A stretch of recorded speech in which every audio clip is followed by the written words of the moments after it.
Hello, friends. I am Chevee. Welcome to my shed. How are you today? How's life in your world? How's things where you are? I feel lit weird. Whatever.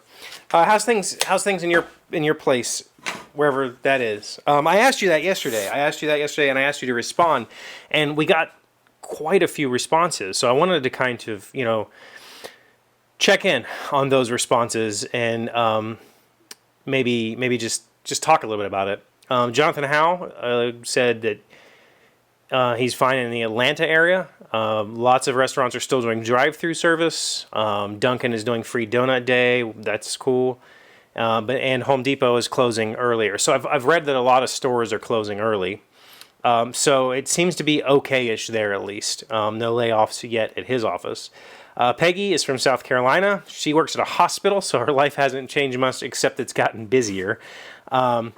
The problem is the kiddos' schools are now online. They miss their friends. Her husband was a substitute teacher, and now that schools are essentially canceled for the rest of the year, there's no income from him, and that's tough. And I've heard quite a few of things like bus drivers and teachers and other school service personnel there's nothing for them to do. Whereas, like teachers are salaried and teachers are still technically teaching through online courses, or, here they're uploading instructional content to a program called Live Grades, which our schools like to use in this area for the kids to do. But so, they're still getting paid, but all of the service personnel, they're all hourly. All those bus drivers and substitutes, they don't have a job right now. That's terrible.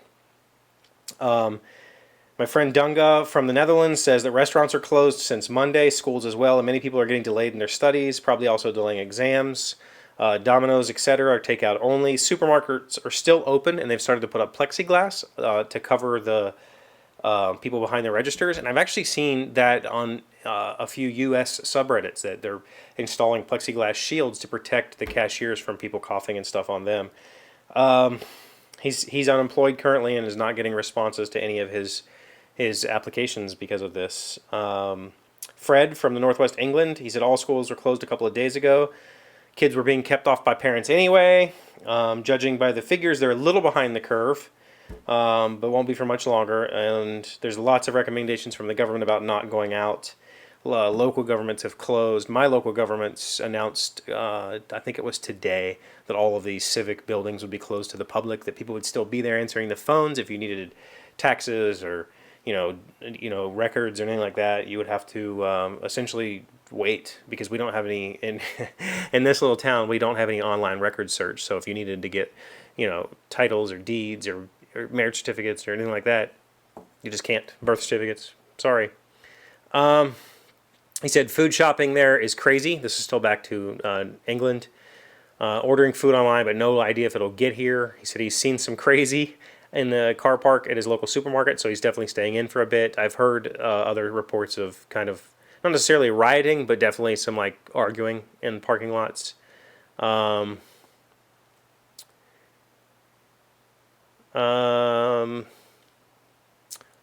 said he's in Salinas, California, junior in high school, and every school in the district is closed until April 13th, but it's likely that they won't even go back till the rest of the school year. They're supposed to be in a self-sheltered lockdown. I heard that this whole California thing is on a shelter-in-place emergency for the next 2 weeks. The Monterey County and every store is completely out of stock, and it's crazy how this is affecting the whole world. I agree. Alicia Bell says she's fine. From North Carolina, every very concerned about this. Everything there is closed down, as many people are working from home. And I know we had more. Oh, here we go. San Francisco Bay Area from Maui Chris says Governor Newsom just ordered a lockdown to go statewide. Things are wacky. He works for a giant gas and electric utility, and the silver lining for this whole thing is my job is 100% safe. And I've heard, I have the silver lining of this also. We also got emails from the utilities this week saying that their utility personnel will still be doing their jobs because they don't necessarily interface with customers all that often, but if they have to come to the door, they'll talk to you through the door or whatever it is to keep everybody safe. He says We've got multiple employees and facilities with confirmed cases and exposure. Hundreds of bars, restaurants, and etc. have announced they won't be reopening after the order is lifted because it's simply too costly to survive without their business income. This is strange. This is a strange time. I got an email from a viewer in, I believe, Thailand, and everything is shut down. Entertainment venues, massage parlors, gyms, theaters, cinemas, schools, universities, everything is done for the next 2 weeks at least, and maybe a full lockdown will be in place soon. So they're not like on a stay-in-place order. He said majority of people are wearing masks in transport. He said he's also really surprised to hear that so many people don't have a safety net regarding their financial situation here in the United States. And the figures that I have heard is something like 50 to 80% of Americans live paycheck to paycheck.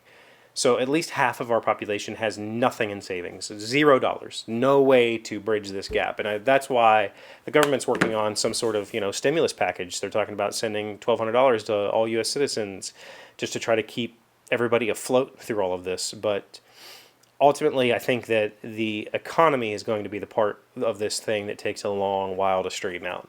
So much damage is being done right now to the airline industry, just everything. Restaurants, everything. Everything is unstable right now.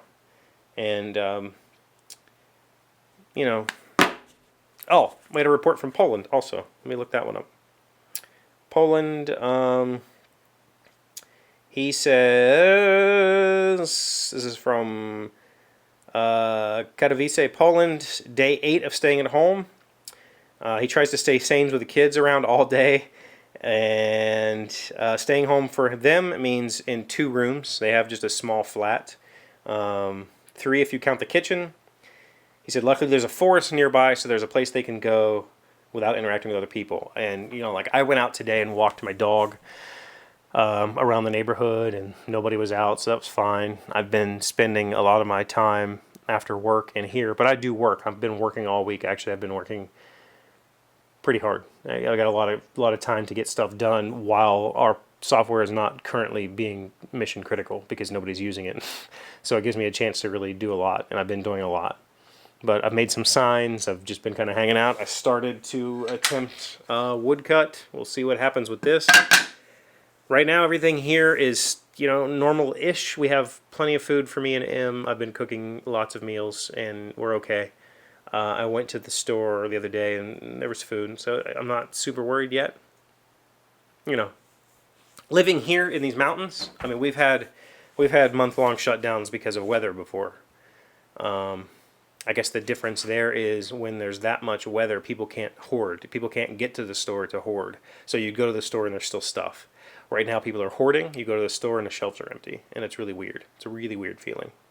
But I hope wherever you are, you're safe, and I hope that you're going to have a good weekend and get to spend some time with loved ones and feel comfortable as you can being trapped inside your house. And I hope that as a globe, as humanity, we can get through this and come out the other side holding hands and not fighting. Take care of yourselves. I love you all very much. I mean that so much. Thank you for being here as always. Thank you for liking, commenting, subscribing, being amazing friends and wonderful people. I really appreciate you, and I will see you again on Monday. The word of the day today is alacrity. It's a noun meaning cheerful cooperation rendered with enthusiasm, promptness, and politeness. The alacrity with which Steve responded to Helen's invitation is nothing short of astonishing. Alacrity, A-L-A-C-R-I-T-Y.